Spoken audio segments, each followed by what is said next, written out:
آداب جناب، میں ہوں صدام صدیقی اور آج کے اس ڈاکومنٹری میں ہم ذکر کریں گے وادی کوہسار میں بنے قلعوں کے شہنشاہ خرفوچو فورٹ کا۔ یہ قلعہ 16ویں صدی کے اواخر میں بلتستان کے راجہ علی شیر خان آنچن نے تعمیر کروایا۔ خرفچو بلتی زبان کا لفظ ہے اور اس کا مطلب راجہ یا شہنشاہ ہے۔ یوں قلعہ خرفچو کا مطلب قلعوں کا شہنشاہ ہوا۔ ڈوگرا راج کے جنرل زوراور سنگھ نے وادی میں اس قلعے کی دفاعی اہمیت کے پیش نظر اس پر چڑھائی کی اور اس پر قبضہ کر لیا تاکہ بلتستان کے علاقوں کو شاہی ریاست جموں و کشمیر میں شامل کیا جا سکے۔ سن 1947-48 کی جنگ کشمیر میں گلگت اسکاؤٹس نے بھارت سے یہ علاقہ جیت کر پاکستان کے صوبہ گلگت بلتستان کا حصہ بنایا۔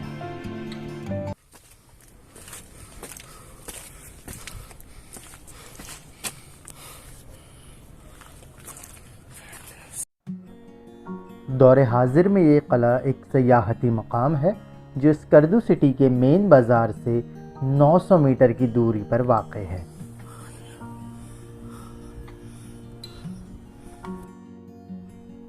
اس چٹان کی بلندی تقریباً 40 سے 45 میٹر ہے۔ اس چٹان تک پہنچنے کے لیے آپ کو تقریباً 30 منٹ کی ہائکنگ کرنی پڑے گی۔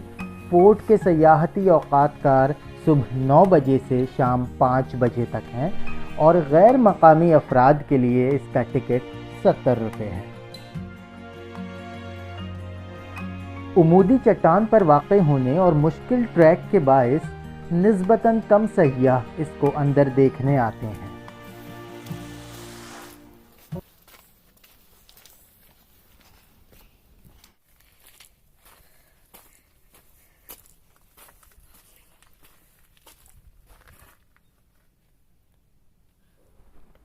مسجد سے متصل ایک سیاہ پتھر پر بلتی زبان میں کچھ جملے اور فارسی زبان میں کچھ اشعار لکھے ہیں جو شاہ کا قصیدہ معلوم ہوتے ہیں۔ بلتی اس علاقے کی مادری زبان جبکہ فارسی ڈوگرا راجہ کے عدالتی یا درباری زبان تھی۔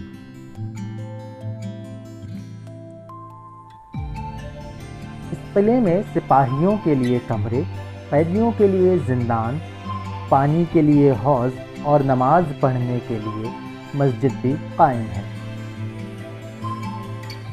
قلعہ خرفچو دفاعی اعتبار سے انتہائی اہمیت کا حامل ہے۔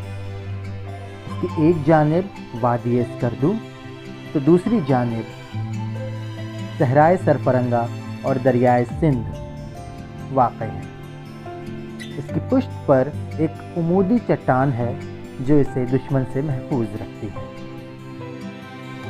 اس کی فصیلوں سے نظر آنے والے صحرا، دریا، پہاڑ اور وادی کے دلکش نظارے ماضی میں اس کی جغرافیائی اور دفاعی اہمیت کا منہ بولتا ثبوت ہیں،